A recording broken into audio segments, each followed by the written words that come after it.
નમસ્કાર મિત્રો, સ્વાગત છે તમારું આપણી આ યુટ્યુબ ચેનલમાં જેનું નામ છે ગુજરાતી જીકેની જમાવટ.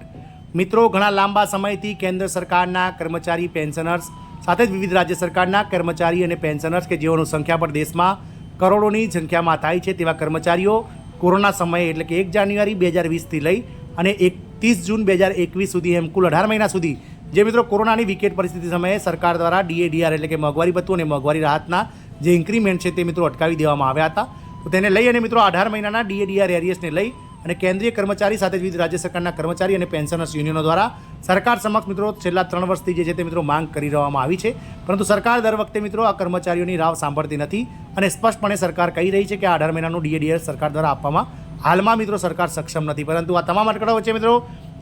ગત રોજ ઇન્ડિયન ડિફેન્સ એમ્પ્લોઈઝ યુનિયન એટલે કે AIDFના જે મિત્રો જનરલ સેક્રેટરી છે તેમને દ્વારા નાણામંત્રી સાથે મિત્રો વિચાર વિમર્શ અને પરામર્શ કરી અને મિટિંગ કરી હતી, જેમાં 18 મહિનાના એરિયર્સને લઈ અને તેમણે મિત્રો નાણામંત્રી સાથે જે છે તે મિત્રો વાતચીત કરી હતી અને તેમાં નાણામંત્રી દ્વારા મિત્રો એક સચોટ અને એક્શન પ્લાન જે છે તે તૈયાર કરવામાં આવી રહ્યો છે તેવી માહિતી આપવામાં આવી છે અને આગામી સમયમાં 18 મહિનાનું જે DADR એરિયર છે તે કેન્દ્રીય કર્મચારી સાથે વિવિધ રાજ્ય સરકારના કર્મચારીઓને મળશે તેવી હાલમાં આશાઓ બંધાઈ રહી છે. આજના વિડીયોમાં વિગતવાર જાણીએ કે ગતરોજ AIDIFના જે જનરલ સેક્રેટરી દ્વારા નાણામંત્રી સાથે થયેલ મિટિંગમાં શું આયોજન કરવામાં આવ્યું હતું, સાથે જ મિત્રો સરકાર શું આયોજન કરી રહી છે 18 મહિનાનું DADR ચૂકવવાને લઈ તમામ માહિતી આજના વિડીયોમાં મેળવીએ. તો વિડીયોના અંત સુધી આપ બના રહેશો. જો ચેનલમાં તમે નવા હોય તો મિત્રો તમે ચેનલને સબસ્ક્રાઇબ કરી બાજુમાં રહેલું બેલ આઇકન દબાવી નોટિફિકેશન ઓન કરી લો, જેથી કરીને ચેનલ પર મૂકવામાં આવતા વિવિધ ભરતીઓના નોટિફિકેશન, ભરતીઓના પરિણામમાં આવા સરકારી કર્મચારી પેન્શનર્સ યોજનાઓને લગતા પરિપત્રો તમને સરળતાથી ચેનલના માધ્યમથી ઉપલબ્ધ થઈ જાય. તો મિત્રો આપ સૌ જાણો છો તે પ્રમાણે વર્ષ 2020ના માર્ચ મહિનામાં સમગ્ર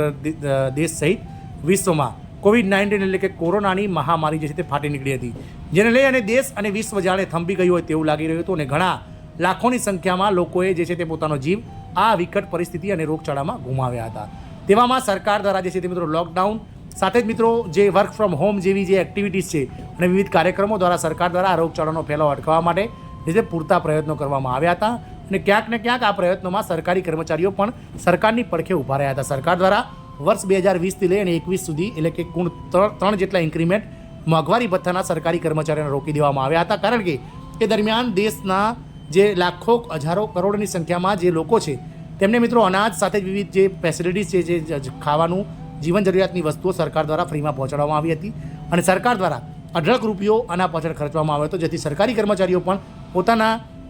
મોંઘવારી ભથ્થા અને મોંઘવારી રાહતને લઈ અને ચિંતિત નહોતા અને તેમણે પણ સરકારના પડખે પડખું ઊભા રાખી અને સરકારને 1.5 વર્ષ સુધી મિત્રો એરિયર્સ ન લેવાની સરકારની જે નેમ હતી તેમાં મિત્રો તેમણે સપોર્ટ કર્યો હતો. પરંતુ જ્યારે હવે દેશની ગાડી પાટા પર ચડી ગઈ છે, આર્થિક રીતે દેશ સદ્ધર થઈ ગયો છે, ત્યારે સરકારી કર્મચારીઓ જે છે તે મિત્રો આ પોતાનો હક જે 18 મહિનાનું DADR છે તેને લઈ અને મિત્રો એરિયર્સને લઈને માંગણી કરી રહ્યા છે, પરંતુ સરકાર દ્વારા છેલ્લા 3 વર્ષથી આ જ બાબતને લઈ અને મિત્રો કોઈપણ જાતની ચર્ચા કરવામાં નથી આવતી. ગત વર્ષે મિત્રો બજેટમાં જે ચોમાસું સત્ર ભરાયું હતું મિત્રો, તેમાં મિત્રો ચોમાસું સત્ર દરમિયાન 22 જૂનથી લઈ અને 12 સપ્ટેમ્બર સુધી જે ચોમાસું સત્ર ભરાયું હતું 12 ઓગસ્ટ સુધી, તેમાં મિત્રો